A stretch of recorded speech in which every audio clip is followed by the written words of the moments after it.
Bismillahirrahmanirrahim. Assalamualaikum warahmatullahi wabarakatuh. Para pelajar sekalian, selamat kita bertemu lagi dan selamat menyambut bulan Ramadan pada hari kedua. Hari ini 2 Ramadan 1441 Hijriah. Mudah-mudahan Ramadan tahun ini memberikan kita keimanan dan ketakwaan yang lebih baik, dan mudah-mudahan kita dapat beramal soleh di sepanjang bulan Ramadan ini. Dan antara amal soleh kita boleh buat adalah mempelajari ilmu agama Allah Ta'ala, iaitu hari ini ilmu tauhid, mengenai kepercayaan kepada Nabi dan Rasul. Maka sebagai pengenalan kepada Nabi dan Rasul, kita akan kenal kenapa kita kena beriman pada Nabi Rasul. Sebab ia adalah rukun iman yang ketiga selepas mengenal Allah, mengenal para malaikat, iaitu kita kena kenal Nabi dan Rasul. Siapa Nabi dan Rasul kita? Jadi kita kena kenal mereka dengan lebih dalam. Lebih lagi 25 Nabi dan Rasul yang wajib kita kenali. Baik, siapa tu 25 Nabi Rasul? Sebelum tu kita nak kenal siapa itu Nabi, siapa itu Rasul. Nabi di segi bahasa Arab adalah orang yang membawa berita mengenai perkara-perkara gaib. Dan dari segi agama Islam, Nabi adalah seorang lelaki, iaitu manusia yang Allah Ta'ala pilih serta diberikan wahyu kepada Nabi itu, serta tidak diperintahkan Nabi itu untuk menyampaikan wahyu tersebut kepada orang lain. Maknanya Nabi ni dia lelaki di kalangan manusia. Allah Ta'ala pilih dia, lantik dia, appoint dia, dapat wahyu, iaitu revelation daripada Allah Ta'ala, untuk dia saja amalkan agama Allah Ta'ala tu. Tapi tidak diperintahkan, disuruh untuk dia sampaikan kepada keluarga dia, family dia, dia punya kaum kerabat, saudara mara, kawan-kawannya yang lain, adik-beradik ataupun kawan-kawan, tak. Untuk diri dia sendiri, dia amalkan agama Islam dia itu sendiri. Itu Nabi. Dapat wahyu untuk diri sendiri saja, tapi tak disuruh untuk sampaikan kepada sesiapa pun di kalangan orang lain. Adapun Rasul, siapa Rasul? Rasul di segi bahasa Arab adalah manusia, utusan kepada suatu tempat, iaitu seperti ambassador lah. Ambassador atau duta kepada suatu tempat, itu Rasul di segi bahasa Arab. Dari segi agama Islam, makna Rasul seorang lelaki di kalangan manusia yang Allah Ta'ala pilih serta diberikan wahyu untuk dirinya sendiri, serta diperintahkan untuk menyampaikan wahyu tersebut kepada orang lain. Ni beza dia Rasul dengan Nabi. Rasul lelaki di kalangan manusia, Allah kasih dia wahyu, kasih dia ayat-ayat Quran, ayat-ayat dari Allah Ta'ala, agama Allah Ta'ala. At the same time, yang sama juga para pelajar, Rasul ni disuruh, diperintahkan oleh Allah Ta'ala untuk sampaikan wahyu Allah tu kepada orang lain. Isteri, anak dia, saudara mara dia, adik-beradik dia, kerabat dia, kaum dia yang hidup sezaman dengan dia, dia mesti sampaikan ajaran Allah kepada manusia ketika itu yang hidup satu zaman dengan dia. Itulah Rasul di segi bahasa dan di segi istilah agama Islam. Jadi kesimpulannya, para pelajar sekalian, semua Rasul itu adalah Nabi di kalangan manusia lelaki, tapi tidak semua Nabi itu adalah Rasul. Maknanya apa? Semua Rasul mesti jadi Nabi, tapi tak semua Nabi itu boleh jadi Rasul. Sebab kenapa? Sebab Rasul dia Nabi dan dia juga kena sampaikan ajaran agama Allah kepada kaum dia. Seperti Nabi Nuh, Nabi Ibrahim, Nabi Musa, Nabi Ishak, Nabi Yusuf, Nabi Yunus, Nabi Ismail, Nabi-Nabi yang lain semualah. Semua ni dia Nabi dan dia jadi Rasul, sampaikan ajaran Allah kepada kaumnya. Tetapi Rasul ni, Nabi ni, dia sampai dapat wahyu Allah, tapi dia tak diwajibkan untuk dia ajar kepada kaum dia. Seperti mana Nabi-Nabi yang jadi Nabi bukan Rasul, seperti Nabi Khidir. Nabi Khidir ni seorang Nabi, untuk dapat wahyu dia dapat sendiri, tapi dia tak sampaikan pada kaum dia. Nabi apa lagi? Nabi Sam, Nabi Syith. Ada banyak nabi-nabi yang tak ada dalam Quran, tapi ada dalam hadis. Nabi-nabi ni semua, Nabi Samuel, ni semua nabi-nabi yang diberikan wahyu Allah Taala, tapi dia tak wajib sampaikan wahyu Allah, ajaran Allah kepada kaumnya yang hidup zaman dengan dia. Itu beza nabi dengan rasul. Okey, apa maksud beriman kepada nabi dan rasul? Apa maksud beriman kepada nabi dan rasul? Apa maksudnya? Percaya macam mana kita dengan nabi dan rasul ni? Ikut macam mana? Kita nak ikut dia macam mana? Percaya macam mana? Cara dia semayang ke? Cara dia beribadat ke? Macam mana? Okey. Hari ini kita akan tahu lagi mendalam maksud yang dituntut oleh Allah Ta'ala pada kita umat Islam untuk beriman dan beriman kepada para nabi dan rasul yang Allah Ta'ala utuskan kepada manusia dari awal hingga akhir. Apa maksudnya? Mari kita pelajari lebih mendalam. Maka para pelajar sekalian, maksud beriman pada nabi dan rasul adalah pertama, Allah Ta'ala telah memilih para nabi dan rasul itu daripada kalangan manusia macam kita untuk menyampaikan perintah Allah kepada manusia. Allah telah pilih manusia yang istimewa ni jadi nabi dan rasul untuk sampaikan perintah Allah kepada kita manusia ni. Kenapa? Kerana nabi dan rasul ni mempunyai kelebihan dan sifat-sifat istimewa yang melebihi sifat manusia biasa. Apa dia? Akhlak dia, budi pekerti dia, pergaulan dia, dia punya etika dia, dia punya behavior dia, fantastic. Ini nabi dan rasul Allah Ta'ala pilih. Dan mereka nabi dan rasul ni yang ketiga, mereka ni nabi dan rasul terpilih dan terpelihara daripada melakukan kemungkaran dan maksiat, sama ada maksiat zahir atau maksiat batin. Maknanya nabi rasul ni, para pelajar sekalian, mereka ni chosen people, orang yang terpilih. Diorang tak buat maksiat, diorang tak minum arak ke, judi ke, ada banyak sosial dengan orang-orang lain. Maknanya dia tu, nabi dan rasul ni ada buat benda-benda yang maksiat, campur gaul laki perempuan ke, buka aurat ke, atau ada anak luar nikah ke, berzina ke, na'udzubillah, tak ada. Buat benda-benda tak senonoh ni semua nabi rasul Allah Ta'ala piara mereka, yang dipanggil maksum, tak buat benda-benda yang maksiat dan benda-benda yang berdosa. Yang keempat, apa yang nabi rasul ni cakap dan sampaikan kepada manusia, semua tu benar, semua tu betul. Sebab tu semua datang daripada wahyu Allah Subhanahu Wa Taala. Maksudnya apa? Nabi dan rasul ni tak pernah cakap bohong. Yang kelima, nabi dan rasul ni diberikan mukjizat untuk membuktikan kebenaran kenabian dan kerasulan mereka. Apa tu mukjizat?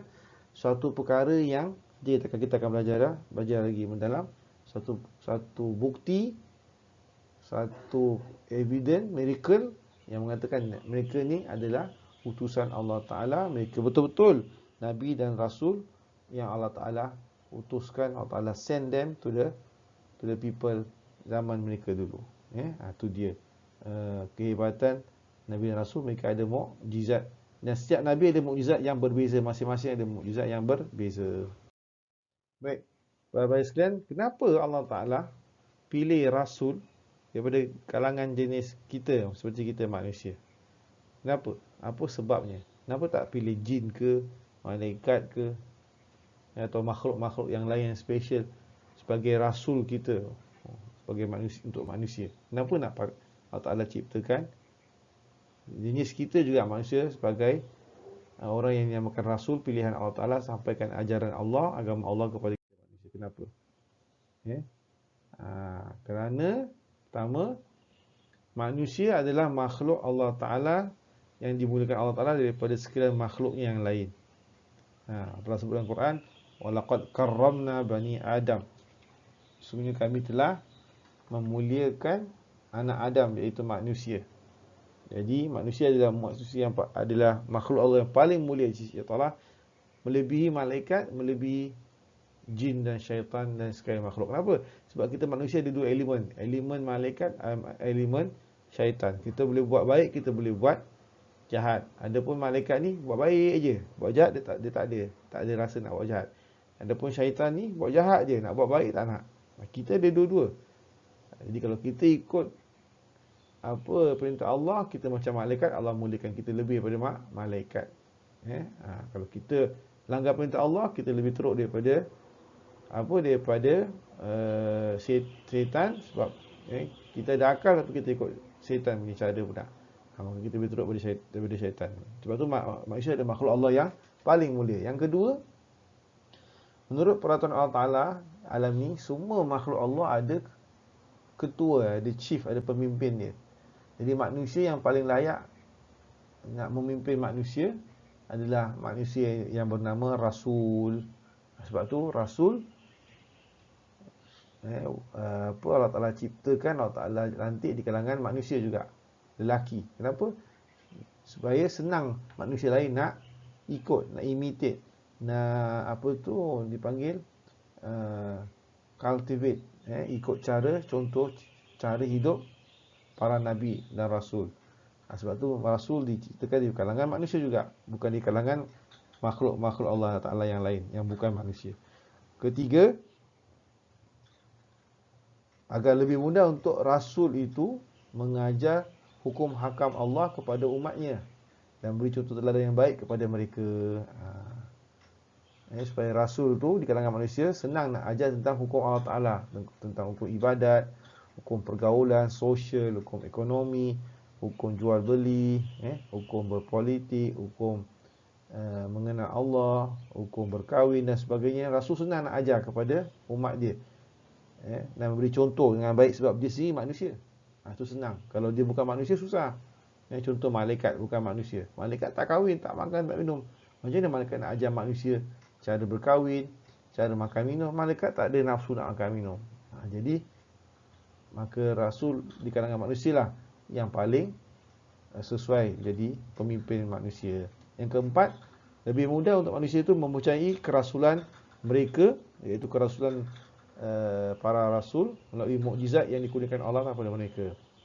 Iaitu manusia senang dan cepat boleh percaya para rasul di kalangan manusia itu, sebab mereka ada mukjizat, iaitu miracle, satu kuasa yang lebih hebat daripada kuasa-kuasa yang lain. Mana kuasa yang luar biasa Allah berikan khas, special, eksklusif untuk rasul ni. Dia ada mukjizat, ada miracle. Seperti Nabi Musa, dia ada tongkat dia campak jadi ular, pegang balik jadi tongkat balik, keluar daripada poket Nabi Musa keluar warna putih yang bersinar-sinar, yang menyilaukan mata, sebagai satu mukjizat. Nabi Musa juga boleh bercakap dengan Allah Ta'ala tanpa melihat Allah Ta'ala. Itu mukjizat Nabi Musa. Nabi apa lagi? Nabi yang lain-lain juga, seperti Nabi Isa alaihissalam, waktu baby sikit, masih baby, boleh cakap dengan manusia yang hidup zaman masih kecil lagi. Kita belajar Nabi Isa, dia boleh cakap waktu baby. Itu mukjizat tu. Dan Nabi kita, Nabi Muhammad SAW, mukjizatnya apa? Banyak. Antaranya ni lah, kita Al-Quran yang masih ada zaman kita ni. Ni antara mukjizat besar Nabi Muhammad SAW kita. Ini mukjizat yang mana manusia senang nak percaya. Yang kelima, sifat kemanusiaan yang ada pada para rasul, seperti mereka makan, mereka minum, mereka berkahwin dan sebagainya, memudahkan manusia lain menjadi umat mereka. Kalau rasul tu bukan manusia, kan susah nak ikut. Sebab jin, syaitan, malaikat, mereka tak makan. Kalau makan pun tak sama macam kita. Contohnya jin dan syaitan. Makan apa? Jin, syaitan makan tulang dan makan asap. Kita tak makan tulang, kita makan daging yang ada tulang. Maka tak sama. Sebab tu biar rasul tu di kalangan manusia, supaya sifat dia sama, makan minum sama, kahwin, berbual, bergaul dan sebagainya sama. Supaya apa, manusia lain senang nak percaya dan senang jadi umat Nabi dan Rasul tersebut. Itu dia. Okey, apa itu mukjizat para pelajar? Kita dah dengar tadi, Nabi dan Rasul ada mukjizat. Apa mukjizat tu? Maka mukjizat segi bahasa Arab, maksudnya segi bahasa Arab, literally sesuatu yang melemahkan. Maknanya sesuatu perkara tu dia boleh lemahkan, dia boleh overcome, dia boleh destroy benda lain yang boleh melemahkan, boleh challenge. Dari segi agama Islam apa? Mukjizat suatu perkara yang menyalahi adat kebiasaan atau suatu perkara yang dipanggil luar biasa, yang diberikan di seorang yang dilantik oleh Allah Ta'ala menjadi Nabi atau Rasul, serta perkara ini tidak dapat ditiru oleh sesiapa pun di kalangan manusia maupun yang bukan manusia. Maksudnya sesuatu yang miracle, sesuatu yang hebat lah. Kita tengok, wah, kita terperanjat. Ini bukan sembarang orang.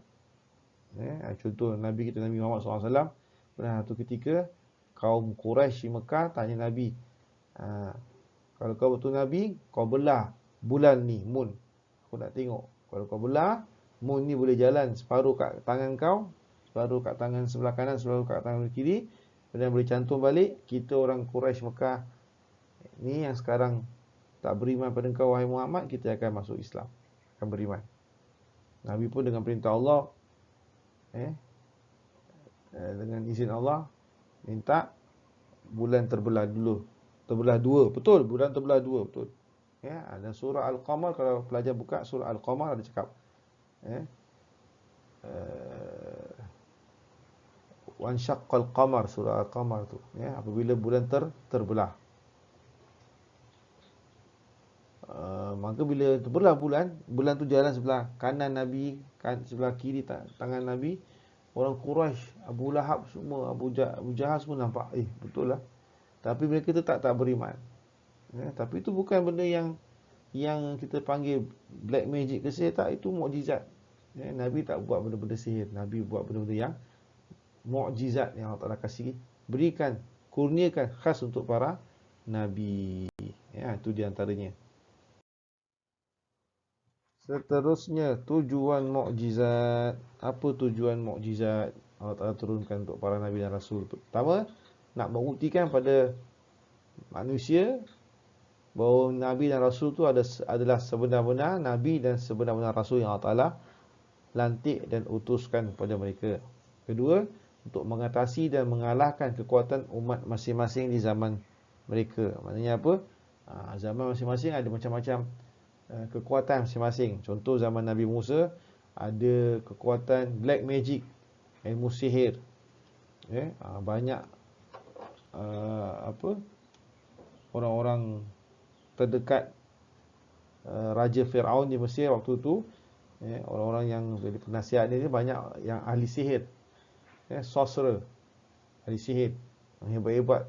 Dia campak tongkat, boleh jadi ular, boleh jadi macam-macam, boleh macam-macam. Ini semua ilmu-ilmu sihir yang ada pada zaman Nabi Musa yang Fir'aun buat. Jadi Nabi Musa bila dilantik Allah Ta'ala menjadi Nabi pada kaum Bani Israel di Mesir, Fir'aun bila cabar Nabi Musa, Fir'aun terperanjat lihat Nabi Musa ada tongkat, ada mukjizat, iaitu tongkat boleh tukar jadi ular. Macam juga dia punya sihir, tongkat jadi ular. Tapi tongkat Nabi Musa jadi ular bukan sihir, itu mukjizat. Tu dia dapat tongkat Nabi Musa jadi ular tu, dia boleh makan ular-ular yang ada pada sihir, para sihir, penyihir ataupun ahli sihir Fir'aun. Akhirnya ahli sihir Fir'aun tu bila nampak mukjizat betul Nabi Musa, mereka ni beriman pada Nabi Musa.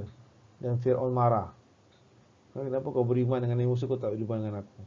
Inilah sebab tu mukjizat dia dapat mengalahkan kekuatan yang ada pada zaman Nabi Musa sebagai contoh. Yang ketiga, menunjukkan kekuasaan Allah Ta'ala dengan melakukan sesuatu mengikut kehendaknya yang mutlak.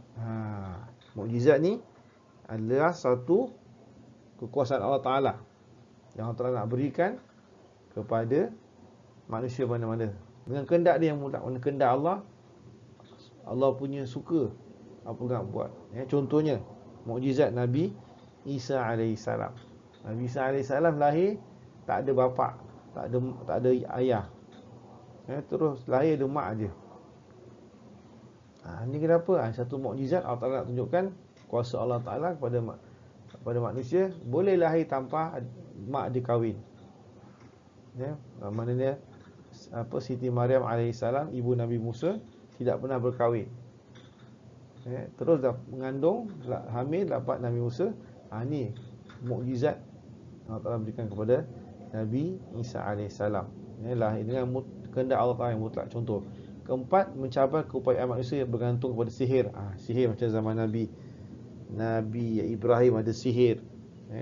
Kalangan Raja Namrud tu ada banyak sihir. Sama juga pada Raja Fir'aun di Mesir, ada sihir banyak. Maka dengan kekuatan mukjizat Allah Ta'ala, kalahkan semua black magic, sihir yang ada pada zaman tersebut. Maka mereka dapat percaya dan beriman pada Allah Subhanahu wa ta'ala. Baik, selain mukjizat yang diberikan kepada Nabi dan Rasul, ada juga manusia-manusia lain yang diberikan sesuatu kuasa yang luar biasa. Contohnya kat sini karamah atau keramat dalam bahasa Melayu. Bahasa Arab disebut karamah. Apa dia? Satu kuasa luar biasa, kurniaan Allah Ta'ala biasa kepada siapa? Hamba-hamba Allah yang soleh, yang bertakwa, mereka dapat karamah ni. Banyak wali-wali Allah, dipanggil wali-wali Allah ni, iaitu kasih-kasih Allah. Mereka Allah Ta'ala kasih dia. Wali Allah ni antara hamba Allah yang soleh dapat karamah antaranya. Contoh seperti Syekh Abdul Qadir Jalani, ada karamah dia. Habib Noh yang dekat Masjid Haji Muhammad Saleh dekat Singapura ni, Palmer Road, ada karamah dia. Banyak kisah-kisah karamah Habib Noh ni. Antaranya, dia bila masuk satu kedai, dia masuk satu kedai, beli barang kat kedai itu, ataupun dia peniaga kedai itu kasih dia barang, dia doakan kedai itu, lepas tu terus maju, terus ramai pelanggan, ramai klien, makin maju kedai itu. Tu mukjizat atau karamah Nabi Habib Noh. Habib Noh ni dipenjarakan oleh orang-orang British zaman penjajahan British kat Singapura. Dia penjara, masuk dalam penjara, jail, tapi main Jumaat boleh dekat Mekah. Lepas main Jumaat dia balik masuk jail pula. Orang tak nampak dia. Dia pergi sana dengan izin Allah Taala. Tu antara karamah dia. Wallahu a'lam. Kisah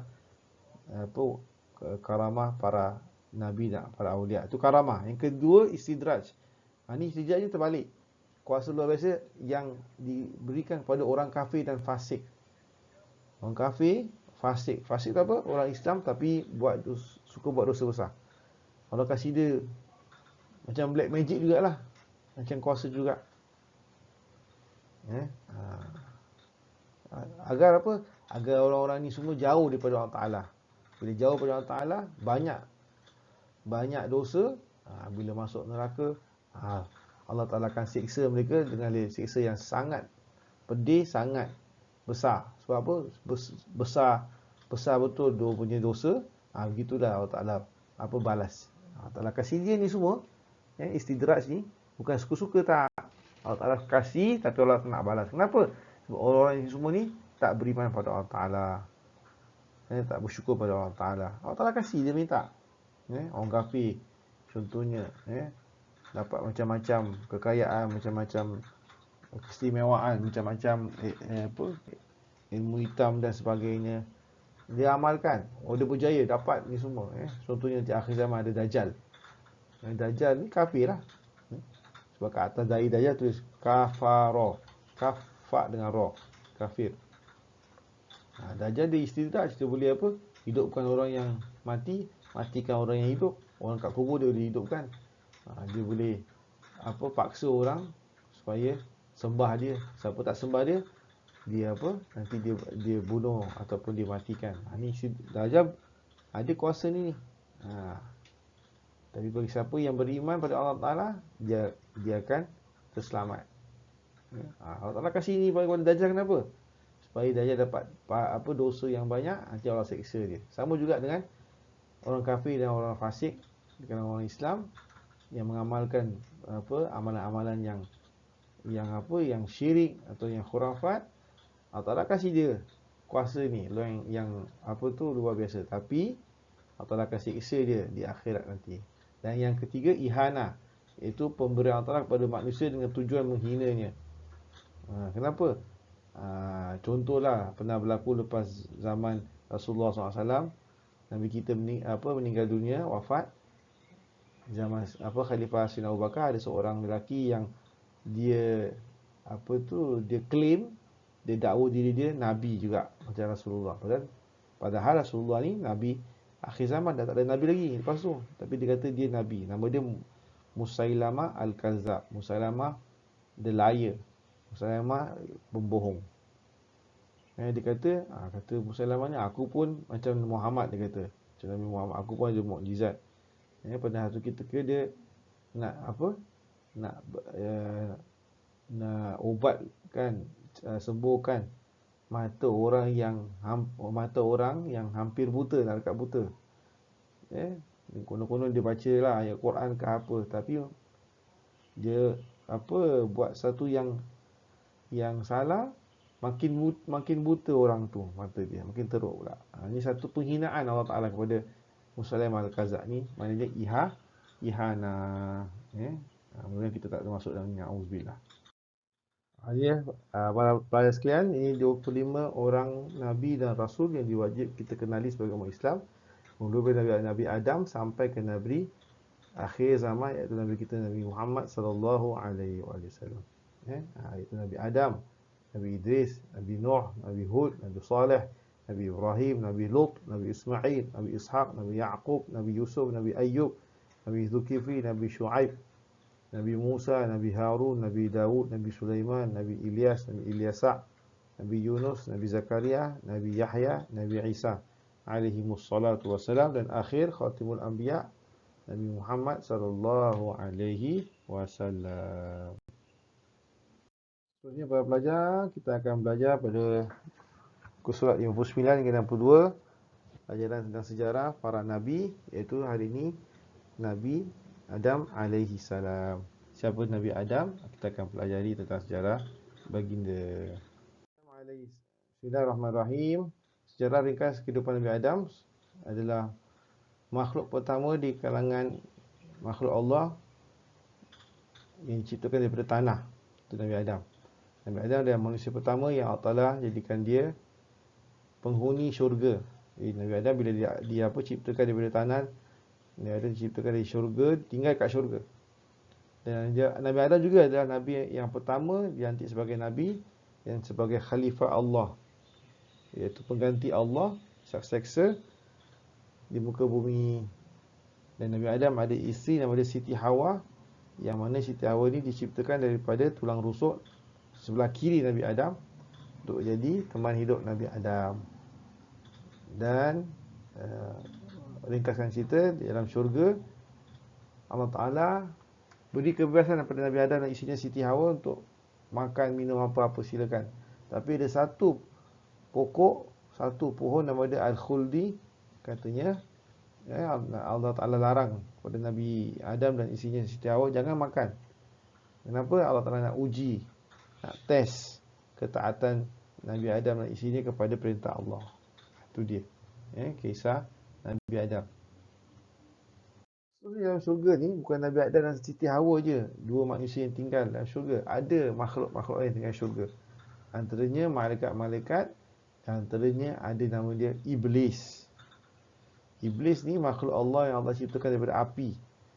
Iblis ni bila Allah Ta'ala suruh Iblis sujud pada Nabi Adam sebagai tanda hormat, dia tak nak sujud pada Nabi Adam, Iblis ni. Tapi terbantah pula dan dia iri hati.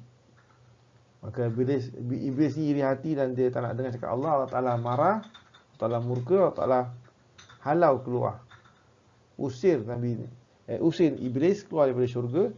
Dan Iblis janji depan Allah, Wahai Allah, kau keluarkan aku dari syurga, sekarang aku pun akan keluarkan Nabi Adam dan Siti Hawa daripada syurga, supaya dia pun dapat macam aku juga.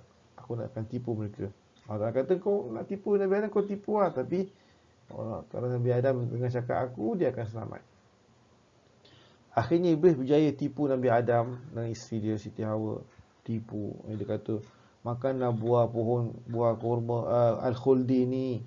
Nanti kalau kau makan, kau akan kekal dalam syurga. Kalau kau tak makan, nanti Allah Ta'ala keluarkan macam aku ni. Kena keluar dari syurga. Nabi Adam mula-mula tak percaya. Lama-lama dipujuk oleh isteri dia, percaya pula. Akhirnya Nabi Adam dan isteri dia termakan sikit je daripada buah pohon khuldi ni. Akhirnya Nabi Adam dan isteri dia melanggar perintah Allah. Allah murka, Allah marah. Allah hantar Nabi Adam dan isteri dia ke bumi. Dan sebelum tu Nabi Adam dan isteri dia minta ampun, minta maaf kepada Allah Ta'ala, dalam seperti mana doa Nabi Adam dalam surah Al-Imran, Rabbana zalamna anfusana, wahai Tuhan kami, sesungguhnya kami telah menganiaya diri kami sendiri. Wa illam taghfir lana, sekiranya Engkau ya Allah kata ampunkan dosa kami, wa tarhamna, Engkau telah mengasihani kami, kata Nabi Adam, dan akunanna minal khasirin, kami pasti termasuk dalam golongan orang yang rugi. Ini Nabi Adam punya doa pada Allah Ta'ala, minta ampun sebab Nabi Adam dah langgar perintah Allah Ta'ala. Baik, apa pengajaran, apa dia punya lesson yang kita dapat daripada kisah Nabi Adam ni? Pertama, kita sebagai manusia ni sering lupa dengan perintah dan larangan Allah Ta'ala. Allah suruh buat ni kerana kita tak buat. Allah Ta'ala kata jangan buat kerana kita buat, kita lupa. Yang kedua ni, kita manusia ni kadang-kadang dah buat salah, pada Allah Ta'ala, dah buat dosa, maka kita wajib minta ampun kepada Allah Ta'ala. Wajib bertaubat. Apa yang taubat? Taubat itu maknanya janji dengan Allah Ta'ala tak nak buat lagi. Tak nak buat lagi. Itu maknanya taubat. Jadi kita banyak pelajar, kalau kita buat salah, kita tak semayang, lupa semayang, atau kita tak puasa bulan Ramadan macam ni, sengaja tak nak puasa ke apa, cepat-cepatlah taubat, cepat-cepat puasa, minta ampun kepada Allah Ta'ala. Allah Ta'ala akan terima taubat kita. Yang penting buat taubat yang betul-betul, taubat nasuha, jangan main-main. Yang ketiga, daripada kisah Nabi Adam, kita jangan berputus asa daripada rahmat Allah Ta'ala. Walaupun kita banyak dosa, kita banyak salah dengan Allah Ta'ala, dengan manusia, sentiasa doa pada Allah Ta'ala, jangan putuskan doa, jangan putus asa pada rahmat Allah. Dan yang keempat, orang yang ada sifat sombong seperti makhluk iblis ni, sombong bongkak, dia akan rugi dan binasa. Rugi dia apa sekarang? Iblis keluar daripada syurga. Binasa ni apa? Nanti ke akhirat dia masuk dalam apa? Neraka Allah Ta'ala, iblis. Sebab apa? Dia dah sifat sombong dan bongkak. Itu kisah pengajaran di sebalik kisah ringkas Nabi Adam AS. Kita akan pergi pada Nabi seterusnya selepas ni. Jadi pelajar sekalian, kita buka muka surat 64 hingga 66. Kita belajar pula secara ringkas daripada kisah hidup Nabi Allah Nuh AS. Siapa Nabi Allah Nuh ni? Kat mana dia tinggal? Daripada siapa, keturunan siapa? Kita akan pelajari dengan lebih mendalam kisah ringkas Nabi Allah Nuh AS. Nabi Nuh AS adalah cicit keturunan Nabi Idris, iaitu Nabi yang kedua selepas Nabi Adam AS. Nabi Nuh cicit Nabi Idris yang hidup selama 950 tahun. Lama. Nabi Nuh umur dia panjang, 950 tahun. Dakwah Nabi Nuh tidak diterima oleh kaum Nabi Nuh kecuali bilangan yang sedikit saja. Maksudnya umat Nabi Nuh ni sikit aja. Dia dah 950 tahun ajak berdakwah sembah Allah, sikit aja yang ikut. Tapi yang tak nak, yang ingkar, yang tak beriman, yang kafir banyak. Walaupun dah bertahun-tahun berdakwah. Nabi Nuh berdakwah siang dan malam pada kaumnya. Serta sabar, tetap diejek kaumnya. Akhirnya Allah Ta'ala perintah Nabi Nuh AS buat satu kapal, yang mana kapal ni dibuat jauh daripada rumah orang, jauh daripada bandar, jauh daripada lain di atas gunung. Dan Nabi Nuh diperintahkan untuk bawa orang-orang yang beriman di kalangan umat Nabi Nuh yang percaya pada Nabi Nuh, percaya pada ajaran Nabi Nuh, dan sepasang binatang yang hidup pada zaman tu. Contohnya kalau ada harimau, harimau jantan betina, semua jantan betina. Kucing jantan betina, anjing jantan betina. Semua sekali. Khinzir ke, sehingga pokok-pokok pun dibawa yang berpasang-pasang masuk dalam kapal Nabi Nuh. Dan dipendekkan cerita, Allah Ta'ala buat kapal ni, kaum Nabi Nuh ni ejek dia, sindir dia. Apa Nabi Nuh kau buat kapal ni kat atas gunung, jauh daripada bandar, jauh daripada laut ni, kenapa? Kata Nabi Nuh, ni perintah Allah, aku tak tahu. Rupa-rupanya Allah Ta'ala akan banjirkan kaum Nabi Nuh waktu tu. Dia tenggelamkan semua kaumnya, termasuk family Nabi Nuh. Siapa dia? Isteri, wife Nabi Nuh dan anak dia, anak lelaki dia, son dia. Semua mati. Sebabnya isteri Nabi Nuh dan anak Nabi Nuh ni semua tak beriman pada Nabi Nuh, tak sembah Allah Ta'ala, tak percaya pada Allah Ta'ala. Mereka mati tenggelam oleh banjir yang besar. Yang mana kita lihat banjir itulah yang buat dunia sekarang ini, kebanyakan dunia kita lihat 2/3 of the world is water, 1/3 baru land. Ni kesan. Ni antara sebab kesan dia punya efek atas banjir yang berlaku, tsunami besar yang berlaku pada zaman Nabi Nuh alaihi salam. Jadi lihat para pelajar sekalian, kuasa Allah Ta'ala nak hapuskan satu kaum habis semua. Tak kira isteri ke anak, tak percaya pada Allah, tak beriman, habis Allah Ta'ala hapuskan mereka. Oleh itu kita mestilah percaya pada kuasa Allah Ta'ala. Pengajaran di sebalik kisah Nabi Nuh AS apa dia para pelajar? Namanya jalan dakwah. Jalan dakwah mana jalan panggil manusia beriman pada Allah Ta'ala ni penuh dengan cabaran dan dugaan. Kedua, orang yang tidak beriman akan diazab walaupun di kalangan ahli keluarga. Macam tadi Nabi Nuh, isteri anak dia tak beriman, habis mati, kena azab. Azab Allah tu amat pedih ke atas orang-orang yang ingkar pada perintah Allah. Jangan main-main para pelajar. Kalau Allah tentukan azab, habis, semua orang kena. Pedih orang yang tak beriman pada Allah Ta'ala.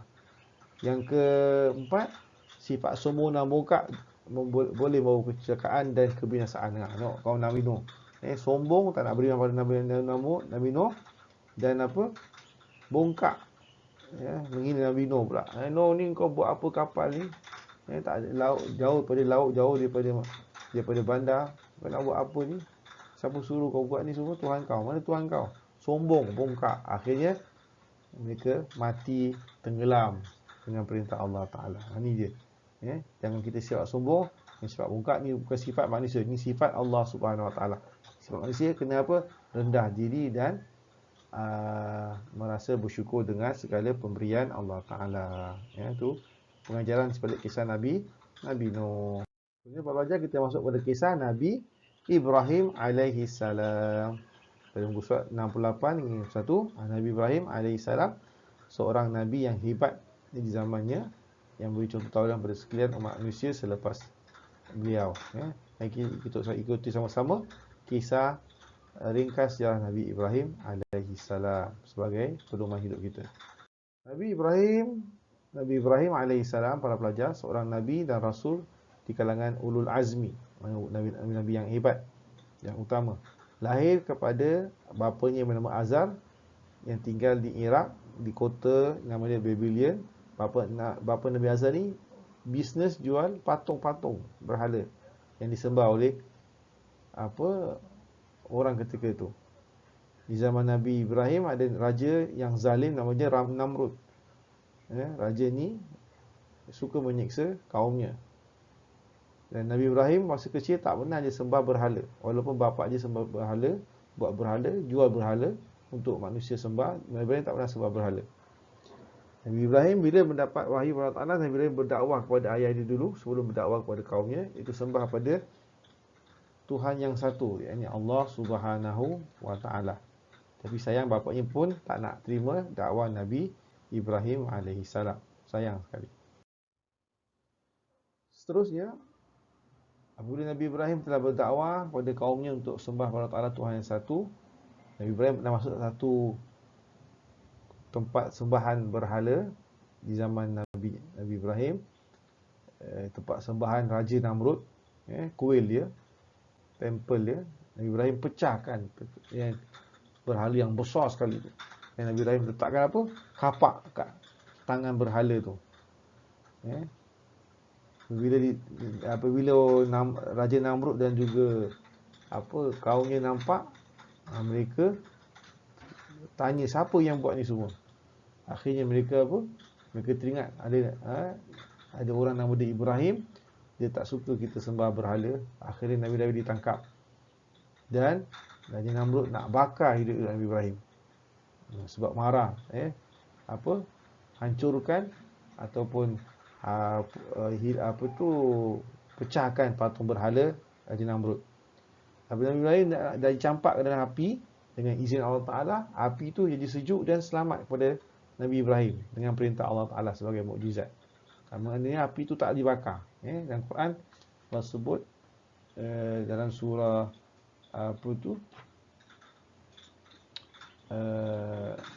dalam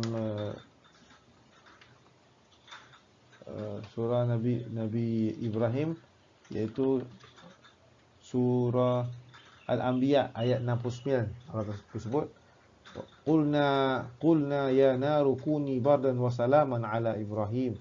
Kami, yakni Allah telah berfirman, bertitah, menyuruh pada api, wahai api, jadilah kamu api yang dingin, yang sejuk dan selamat kepada Nabi Ibrahim.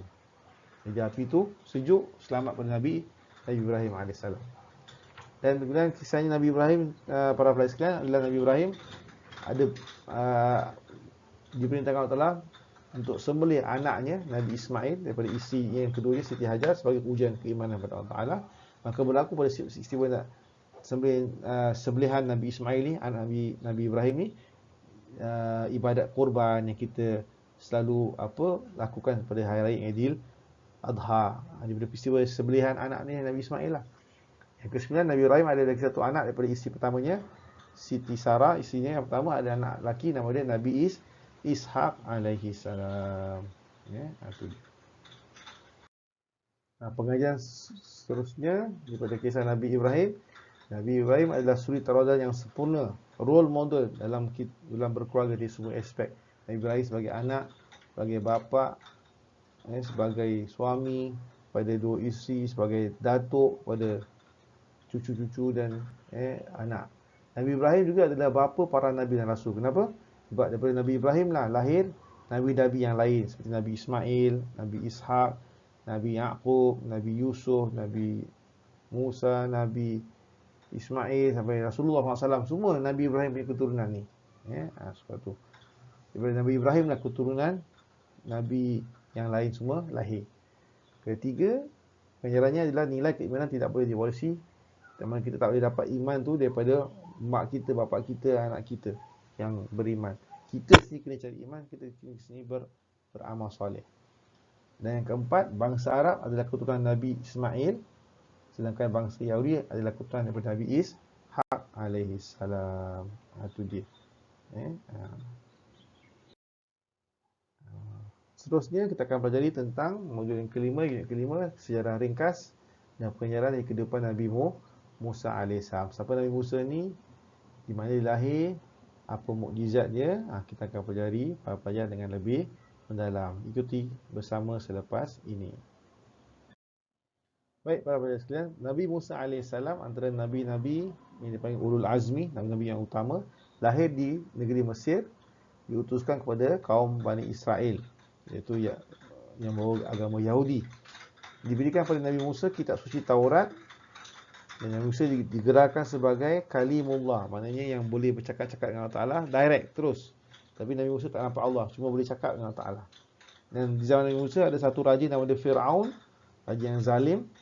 Dia ni pernah dimimpi oleh tukang sihirnya yang hebat bahawa nanti kaum Bani Israel daripada kaum Nabi Musa akan menjadi raja dekat Mesir, yang lelaki. Jadi Fir'aun dia perintahkan semua wanita-wanita yang mengandung, yang hamil dan lahir anak lelaki daripada kalangan Bani Israel kena bunuh. Adapun yang lahir anak perempuan tak apa, dibiarkan hidup. Sebab apa? Takut anak lelaki ni semua je antaranya jadi apa, raja selepas Firaun nanti. Firaun kalah, hilang kuasa, Firaun tak nak. Jadi Firaun suruh semua anak lelaki Bani Israel dibunuh. Ini kejamnya Firaun zaman Nabi Musa. Dan pada zaman Nabi Musa, Nabi Musa ni para pelajar adalah anak angkat Firaun. Yang Firaun tak tahu dia akan jadi nabi pada bila dia besar nanti, dewasa nanti. Jadi Musa pada satu hari dia pernah mengalahkan seorang lelaki yang bergaduh dengan kaum Bani Israel, kaum Nabi Musa. Nabi Musa tolong dia. Akhirnya lelaki pada kaum Firaun ni kalah. Dia kalah, dia mengadu pada Firaun. Firaun nak kejar ataupun nak cari dia. Nabi Musa lari ke negeri Madian. Madian ni kat sebelah negeri Mesir sekarang ni, dipanggil Jordan lah. Kawasan Jordan tu. Lari ke sana tu, takut nanti Firaun tangkap Nabi Musa. Maka Nabi Musa lah lari ke sana, ke negeri Madian. So Nabi Musa bila pergi ke Madian, Nabi Musa tolong dua perempuan ni untuk angkat baldi air kat perigi, dibawa ke satu tempat, dan akhirnya tempat tu adalah rumah Nabi Syuaib AS yang tinggal di Madian. Bila Nabi Syuaib nampak Nabi Musa, Nabi Syuaib minta Nabi Musa kerja dengan dia selama 10 tahun dan dikawinkan dengan Nabi Musa pada salah seorang anak perempuan Nabi Syuaib di Madian. Nabi Musa pun kahwin dengan anak perempuan Nabi Syuaib di Madian. Dan Nabi Musa antara Nabi digunakan dua jenis mukjizat, iaitu tongkat yang boleh bertukar yang diular yang betul, dan tangan Nabi Musa yang putih bersinar keluar daripada saku baju Nabi Musa, boleh keluar ada cahaya kuat putih. Itu antara dua mukjizat besar Nabi Musa AS. Nabi Musa dapat wahyu Allah Ta'ala supaya berdakwah pada kaumnya Firaun. Nabi Musa pun balik daripada Madian, balik ke Mesir, dan dibantu oleh sepupu Nabi Musa, Nabi Harun AS. Nabi Harun tolong Nabi Musa untuk bercakap dengan Firaun supaya Firaun dan kaumnya beriman pada Allah Ta'ala dan beriman pada Nabi Musa. Tapi sayang Firaun tak nak beriman, sebab Firaun kata ana rabbukumul ala, aku Tuhan yang paling tinggi. Buat apa aku nak sembah Tuhan Nabi Musa? Akhirnya Firaun yang sombong dan bongkak tu, bila dia kejar Nabi Musa dan kaum Nabi Musa Bani Israel ke Laut Merah, akhirnya Nabi Musa selamat daripada dikejar oleh Firaun dan tenteranya, termasuk menteri besarnya Haman. Maka Nabi Musa dan ke Firaun, Haman dan tentera Firaun semua mati tenggelam di Laut Merah, iaitu Red Sea sekarang, antara Mesir dengan Sinai sekarang ni, mati tenggelam habis. Sampai sekarang ada kesan-kesan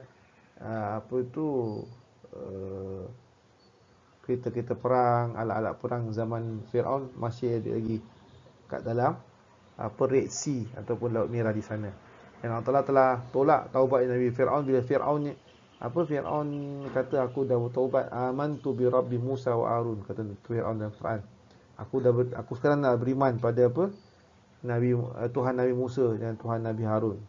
Kata Allah Ta'ala, sekarang baru nak beriman, dah lambat dah. Maknanya Allah tak terima taubat Firaun. Firaun mati dalam keadaan kafir. Itu dia. Para pelajar sekalian, untuk topik yang terakhir, surat 78 hingga 80, sejarah ringkas Nabi Allah Isa AS. Mari kita ikuti lebih mendalam tentang sejarah Nabi Isa AS. Para pelajar sekalian, Nabi Isa AS adalah seorang anak lelaki Siti Maryam AS, yang merupakan anak perempuan Siti Maryam, anak perempuan kepada Imran, yang mana Imran ni pernah berdoa kepada Allah Ta'ala dalam surah Ali Imran. Surah Ali Imran tu pasal keluarga Imran. Ali mana keluarga, Imran. minta Allah Taala dia nak nak seorang anak. Akhirnya Allah Taala berikan pada Imran ni seorang anak perempuan. Maka jadikan anak perempuan Imran ni sampai Maryam. Maryam ni kerja dia apa? Dia duduk di masjid untuk bersemayang zikir. Akhirnya bila Allah Taala nak uji Maryam ni, Allah Taala kata, "Wahai Maryam, kamu akan dapat seorang anak lelaki, tapi kamu tak perlu berkahwin." Maryam terperanjatlah. Ini kan luar biasa. Satu mukjizat Allah Taala berikan kepada Nabi Isa, lahir tak ada bapa. Jadi Maryam lahir mengandung, hamil Nabi Musa 9 bulan. Lahir Nabi Musa. Nabi Musa ni bila dia nak lahirkan, Maryam pergi jauh-jauh daripada kaumnya. Lahir kat tempat yang jauh supaya kaumnya tak nampak dia lahir, nak jauhkan daripada fitnah kaumnya. Bila lahir Nabi Musa ni boleh cakap pula dengan kaumnya, masih dia baby lagi. Bila kaum dia tuduh mak dia tu, wahai Maryam, kau ni tak kahwin, mana kau dapat boleh beranak ni? Siapa suami kau? Kau ni wanita ni pelacur prostitute ke? Kaum dihina Nabi hina Maryam, Siti Maryam. Akhirnya Nabi Musa boleh jawab dengan perintah Allah Taala. Nabi Musa jawab semua tuduhan kaumnya, kaum Bani Israel ketika itu. Maka itu sebagai satu mukjizat Nabi Isa AS boleh berkata-kata semasa masih baby lagi, masih bayi lagi. Dan akhir sekali Nabi Isa diutuskan sebagai Nabi dan Rasul pada kaumnya Bani Israel. Nabi Israel banyak Nabi Rasul. Antaranya Nabi Musa, Nabi Daud, Nabi Sulaiman. Nabi Isa pun diutus kepada kaumnya Bani Israel. Diberikan Nabi Isa kitab suci Injil sebagai bukti kenabian Nabi Isa AS.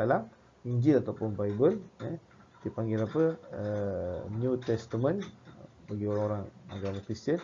Nabi Isa AS ni sebenarnya para pelajar adalah satu-satunya Nabi, the only prophet yang belum wafat, belum mati lagi. Dia tidak dibunuh atau disalib oleh kaum Nabi Isa sendiri ataupun oleh Roman Empire waktu zaman Nabi Isa. Tapi Allah telah selamatkan Nabi Isa, dibawa ke langit, ke tempat yang tak diketahui oleh mana-mana makhluk Allah. Allah Taala saja tahu, yang mana Allah telah jelaskan dalam Al-Quran. Nabi Isa dia tidak wa ma qataluhu wa ma salabuhu walakin syubbiha. Nabi Isa tak dibunuh, Nabi Isa tidak disalib. Salib itu apa? Crucified. Nabi Isa is not being killed, Nabi Isa not being crucified. Allah Taala raise him up to the heaven. Kat mana? Wallahu a'lam. Itu kisah Nabi Isa alaihi salam sebagai pengajaran.